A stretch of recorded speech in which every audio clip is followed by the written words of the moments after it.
Assalamualaikum warahmatullahi wabarakatuh. Perkenalkan, nama saya Dela Indriana dengan NIM 20030408. Saya dari Fakultas Pertanian, Program Studi Agribisnis Universitas Sumatera Utara. Baiklah, pada video kali ini saya akan membahas materi yaitu manajemen risiko pertanian. Berikut yaitu definisi dari risiko. Risiko muncul karena adanya kondisi ketidakpastian. Investasi bisa mendatangkan keuntungan, bisa juga mendapatkan kerugian. Ketidakpastian tersebut menyebabkan munculnya risiko. Dengan demikian, pembicaraan mengenai ketidakpastian berarti berbicara mengenai risiko. Risiko itu sendiri merupakan buah dari ketidakpastian. Risiko didefinisikan dengan rumus matematika yaitu R sama dengan P kali C. Dengan R adalah nilai risiko, P adalah peluang atau probabilitas timbulnya bahaya, dan C konsekuensi akibat dari bahaya tersebut.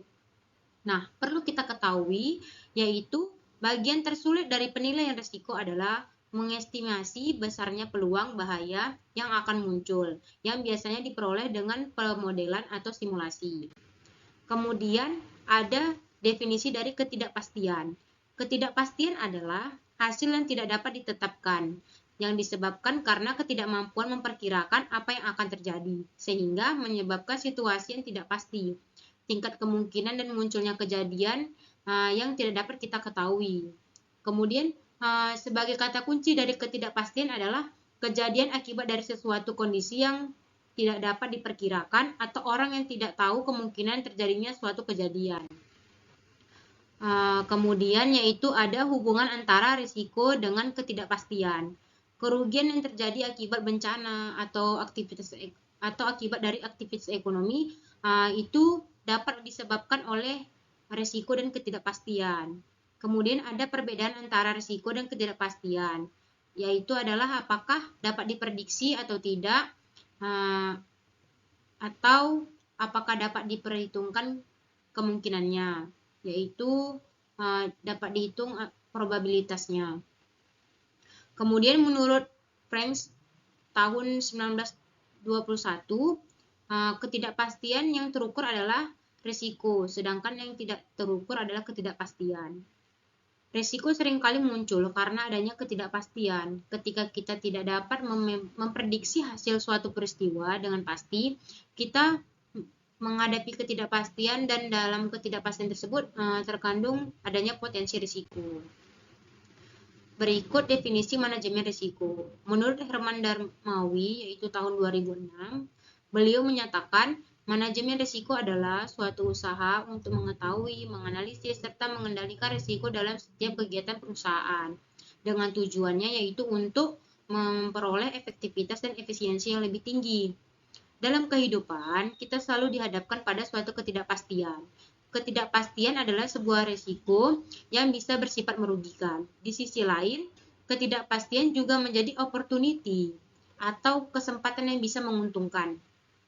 Dalam mengatur atau memanage sesuatu, segala bentuk ketidakpastian harus selalu menjadi bahan perhitungan dan harus mampu dikelola dengan baik.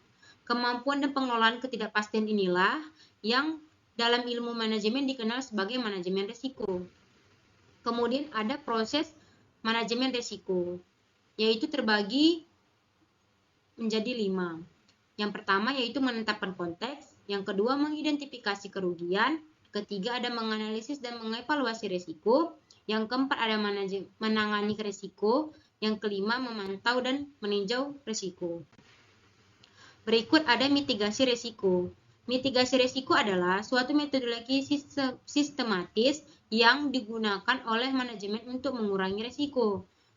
Mitigasi atau pengendalian risiko secara umum dapat dilakukan dengan dua pendekatan, yaitu satu, risk control, yang kedua, risk financing. Mitigasi risiko dapat dicapai melalui salah satu dari pilihan sebagai berikut ini.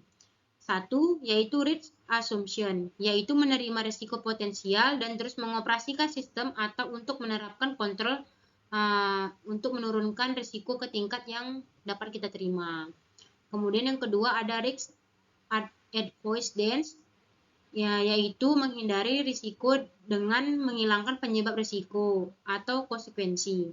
Yang ketiga ada risk limitation, yaitu membatasi risiko dengan menerapkan kontrol yang meminimalkan dampak merugikan dari ancaman keberlangsungan.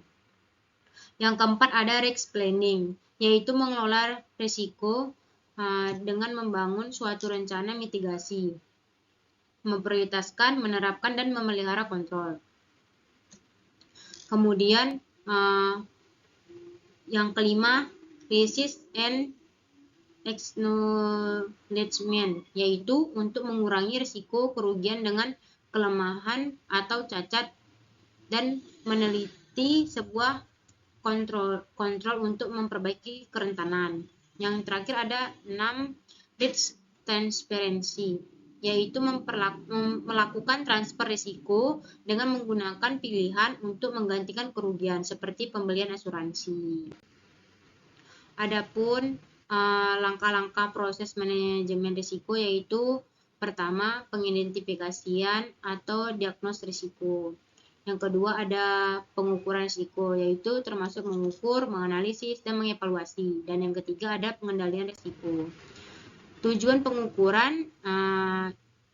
dari pengukuran risiko yaitu yang pertama menentukan relatif pentingnya untuk risiko. Kemudian yang kedua memperoleh informasi untuk menetapkan kombinasi peralatan menjadi manajemen risiko yang cocok untuk menanganinya. Sekian pembahasan dari materi tersebut. Saya akhiri. Assalamualaikum warahmatullahi wabarakatuh.